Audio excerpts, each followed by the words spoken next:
Out in the dark woods of Wisconsin, a hunter set up a trail cam, expecting to catch deer, but when he checked the footage, his blood froze. What stared back wasn't animal, wasn't human, it was something in between, watching and waiting. The woods in rural Wisconsin were silent that night, wrapped in a blanket of snow and shadows. The only sound was the occasional cracking of frozen branches as the wind howled across the trees. Hunter Mark Dalton had been coming to this land since childhood.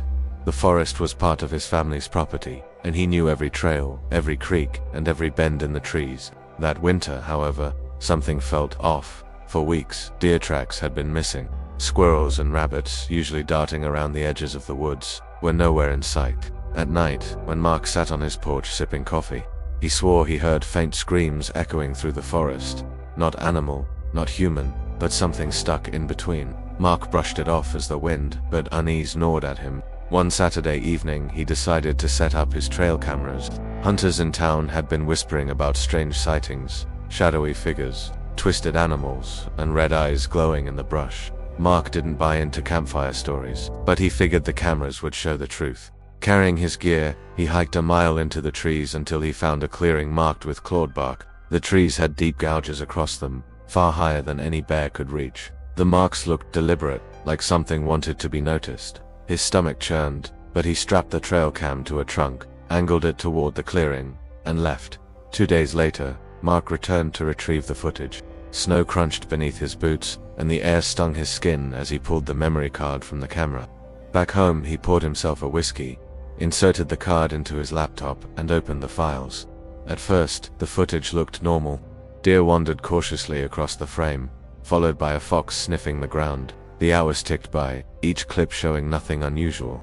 Mark exhaled, half relieved. Then came the final video. The timestamp read to 47 AM. At first, the camera caught nothing but trees swaying in the wind. Then, the motion sensor clicked. Something moved at the edge of the frame. A tall, shadowy figure stepped into view. Mark leaned closer. It wasn't a man.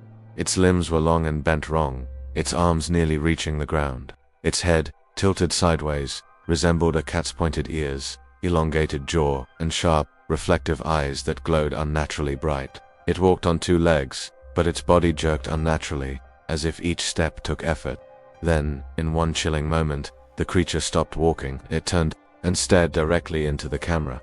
Mark's chest tightened. The eyes were wide, unblinking, shimmering yellow like headlights in the night. Its mouth opened slightly, revealing a set of jagged teeth too sharp to belong to any animal he knew.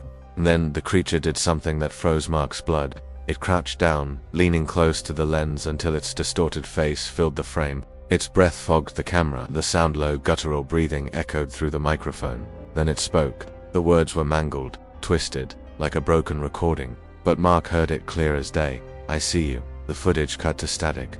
Mark slammed his laptop shut, his heart pounding. For several minutes he sat motionless, staring at his own reflection in the dark screen. Every nerve screamed at him to leave the house, but his body wouldn't move. Finally, he grabbed his rifle and flashlight. Against every instinct, he needed to confirm what he had seen. He returned to the clearing that night, his breath white in the frozen air. The forest was suffocatingly silent. No owls, no deer, not even the wind, just dead quiet. When he reached the tree where he had mounted the camera, his stomach dropped. The camera was gone. The straps that held it were shredded, and deep claw marks slashed across the trunk. Something had torn it down. Mark turned in a slow circle, his flashlight beam cutting through the trees. Then, he saw them. Eyes, 2 glowing yellow eyes, watching him from 30 yards away. They didn't blink. Mark raised his rifle, hands trembling, but before he could pull the trigger, the creature stepped forward into the light. Its body was worse than he imagined, patches of fur matted with blood. Its spine arched in unnatural curves, its mouth too wide for its head. It hissed, a sound so sharp and piercing it cut through his skull. Mark fired. The shot exploded in the night, echoing across the woods. The eyes vanished. He stood shaking, flashlight darting across the trees, but the creature was gone. Only the sound of something running on all 4s, retreating deeper into the forest, remained. Mark stumbled back toward his truck, gasping, nearly tripping in the snow. The forest, once familiar, now felt like a prison closing in on him. He didn't look back. That night, he packed his things and drove to his brother's place in town. He hasn't been back to the woods since. For sometimes, late at night, Mark still hears it, scratching at his windows, low guttural breathing outside his bedroom. And once, when he checked his security camera feed on his phone, he froze. The creature was standing at the edge of his yard, and it was smiling.